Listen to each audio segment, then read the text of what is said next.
Hi, I'm Tom Suspenski from Health Check Physical Therapy, and we're here today to talk about rotator cuff tendinitis and talk about the rotator cuff and how you treat it.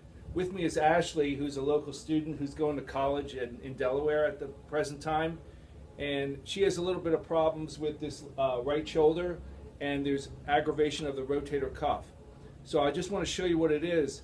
Basically, this is your shoulder, that's your shoulder blade, and what it does is it forms a roof for the rotator cuff.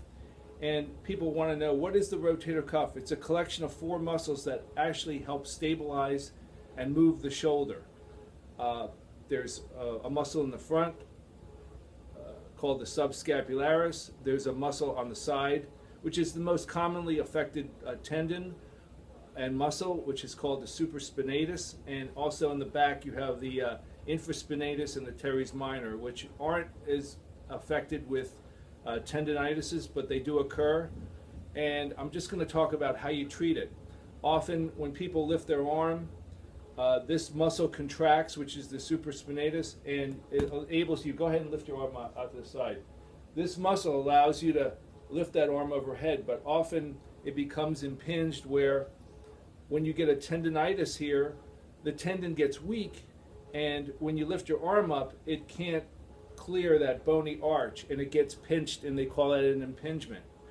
What we use often is a technique called active release, and what we do with active release is we basically lift the arm up. I'll show you on this model.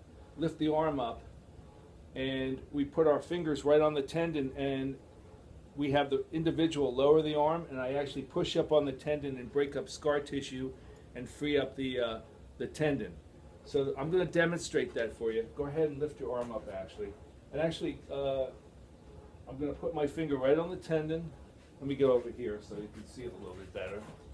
I put my finger on the tendon, and actually you're going to bring your arm up, and you're going to lower your arm, and I'm going to push right on that tendon.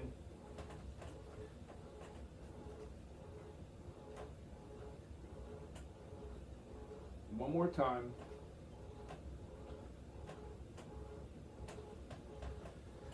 And then when Ashley lifts her arm, she'll have a little bit of clearance. How's that feel?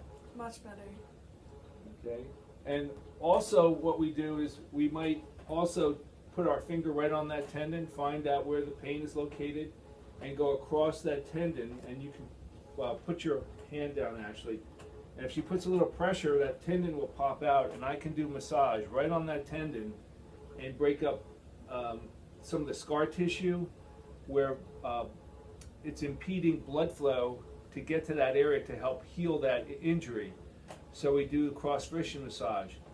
What it also does, I'm going to cross over here, is it actually stimulates stem cells, which are cells that are in your bone marrow that are released and will go to an area of inflammation and help repair that tissue and take on the characteristic of that tissue. So we do deep friction massage, and we also do that technique I just demonstrated called active release.